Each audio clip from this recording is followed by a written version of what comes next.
Recorded Books and RB Digital present Border Bandits, Border Raids by W.C. Jameson.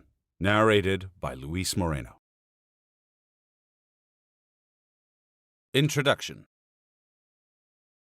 In glorifying and praising the U.S. military, magazines and books have often pointed out that this country has never been invaded by a foreign power, or anyone else for that matter.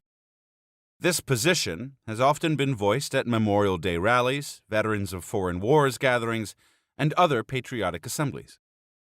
Praise for this stated accomplishment has been manifested and national pride for such expressed for decades. But it is not true. The United States has, in truth, been invaded on numerous occasions by foreign military and bandits, and the results were often disastrous.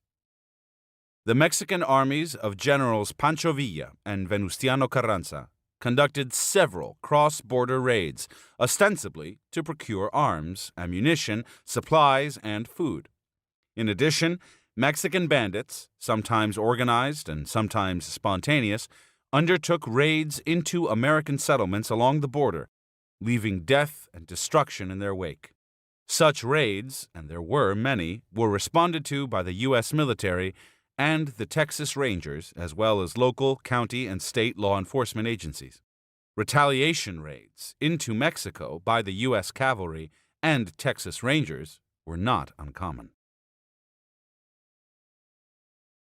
The concept of a border varies with culture. Some cultures perceive a border as a firmly established line, a boundary, across which one may not pass unless equipped with specific authority or permission to do so. Citizens of the United States, for the most part, perceive a border in this manner.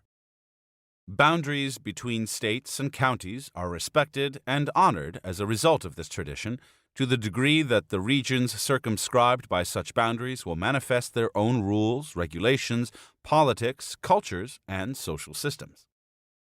Though neighbors, the United States and Mexico could not be more different in how they perceive the border separating the two countries.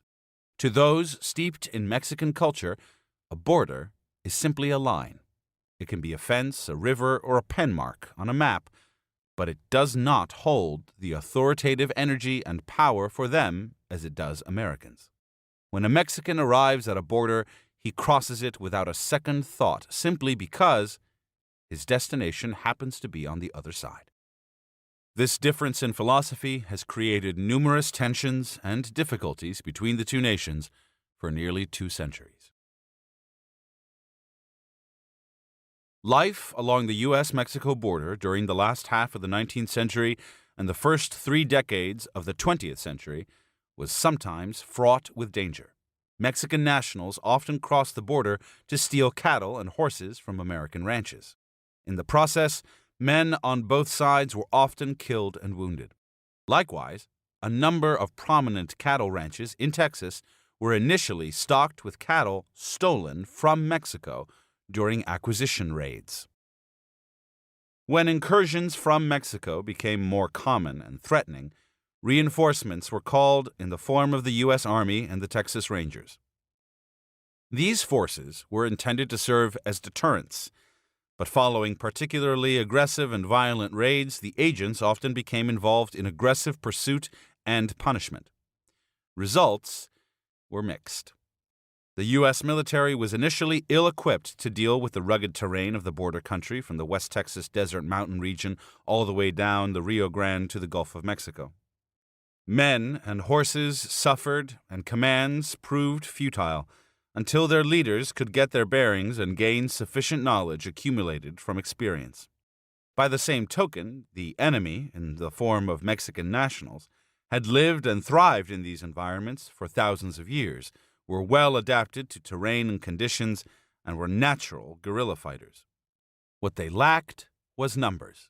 And in time, the U.S. To keep listening to this audiobook, I've left you a link in the description so you can do it at no cost thanks to Audible's 30-day free trial.